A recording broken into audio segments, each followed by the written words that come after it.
Hi friends, welcome back to our channel. ఇదైతే పీర్ల పండుగ రోజే ఇంటికి పోయే రోజు అన్నట్టు, మా ఇంటికి పోయే రోజు. ఇక నేనైతే పొద్దుంతా ఏం తినలే, మస్తు ఆకలి అవుతుంది అనేసి అయితే నేనైతే మా ఆయన ఏమన్నా తినబెట్టంటే సరేలే బిర్యానీ ఎప్పటి నుంచో అంటున్నావు కొంచెం తిందువు అనేసి అయితే అన్నాడు. ఇంకా మా అన్న కొంచెం తిన్నాడు కానీ నేను అసలు ఏం తినలేదు. ఇక బిర్యానీ దగ్గరికి అయితే వెళ్ళేసినాము. ఇక నేను మా పాపనే తిన్నాము. మా అమ్మాయి తినంటే వద్దు నాకు అంటే, ఇక సర్లే మాకు కూడా కొంచెమే తీసుకుంటే నాకు అన్నం తినవు అనేసి ఇక 100 రూపీస్ది అయితే బిర్యానీ తీసుకొని నేను మా పాప అయితే తిని మా అమ్మాయికి అయితే 2 ముద్దలు తినబెట్టేసినాము. ఇంకా మా పాప ముచ్చట్లు పెడుతుంది. చిన్నోడి ఒక తాడు ఉంటాడా, వాడు ఒక్క తాడు ఉండడు, ఏడికి పోయినా సరే మస్తు అంటే మస్తు సతాయిస్తాడు. ఇక ఆలోపు బిర్యానీ అయితే వచ్చేసినాక ఇక మా పాపకి ఇంకొక ప్లేట్లో పెట్టేసినాం.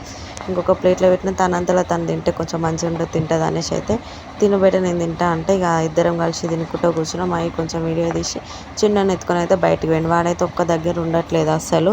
ఇక బిర్యానీ తిని మేమైతే ఇంటికి బయలుదేరినాం. ఇంటికి బయలుదేరినాక ఇక మా అత్తమ్మ వాళ్ళైతే మేము పోయేసరికి దేవుని దగ్గర ప్రసాదం, నాకైతే దాన్ని ఏమంటారో నాకు అంత ఐడియా లేదు, ప్రసాదము పానకం అయితే తీసుకొచ్చి అయితే పెట్టేసారు.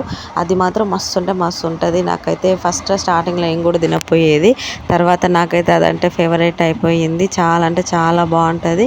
ఇక మేమైతే పోగానే మా అత్తమ్మ మా మామయ్య అయితే దాపెట్టగానే మేమైతే తీసుకొని అయితే తిన్నాము. ఇక ఇదైతే మన షార్ట్ వీడియో అన్నట్టు. మళ్ళీ ఈ నెక్స్ట్ వీడియోలో కలుసుకుందాము. ఆలోపు మన ఛానల్ని సబ్స్క్రైబ్ చేసుకోండి. Thank you, bye bye.